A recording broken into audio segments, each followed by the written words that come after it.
आगामी बीएमसी निवडणुकीमध्ये मिशन 100 साठी शिंदेची तयारी। माजी नगरसेवकांना महापालिका नगर विकास डीपीडीसी कडून मदतीचा हात।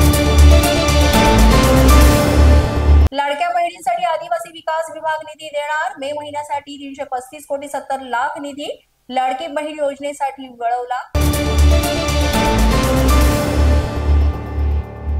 भंडारा जळगावात अनेक दिवसांपासून वादळी वाऱ्यासह पावसाची हजेरी। भंडाऱ्यात 159 हेक्टरवर नुकसान तर जळगावच्या मुक्ताईनगर मधील कांदा खराब।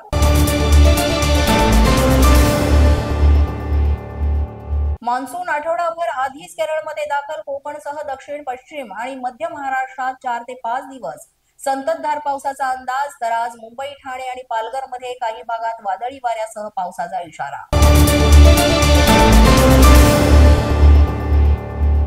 पुण्याच्या खराडीतील प्रसिद्ध हॉटेलमध्ये पोलिसांची छापेमारी। सायबर फ्रॉडचे मोठे रॅकेट उघडकीस। 100हून अधिक जणांची धरपकड।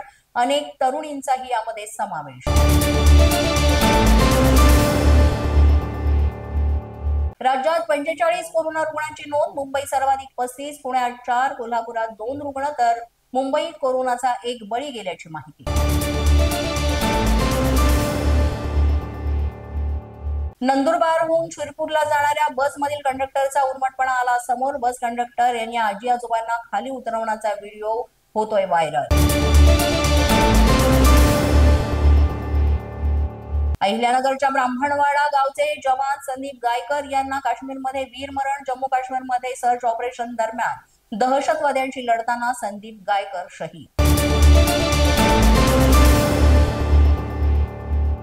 पुण्यापाठोपाठ नाशिकमध्येही हुंडाबळीची घटना। 37 वर्षीय विवाहितेची गळफास घेत आत्महत्या। सासरच्या जाचाला कंटाळून आत्महत्या केल्याचा माहेरच्यांनी केला आरोप। पुण्यातील खराडी परिसरामध्ये बोगस कॉल सेंटरवर पोलिसांचा छापा। बोगस कॉल सेंटर प्रकरणी 6 तासांनंतर चौकशी संपली। अशाच नवनवीन व्हिडिओसाठी पोलीस माझा न्यूजचं YouTube चॅनल सबस्क्राईब करा। तसंच आमचं फेसबुक, इंस्टाग्राम आणि ट्विटर अकाउंट फॉलो करा। अधिक माहितीसाठी आमच्या www.polismazhanews.com या वेबसाईटला भेट द्या। पाहत रहा पोलीस माझा न्यूज।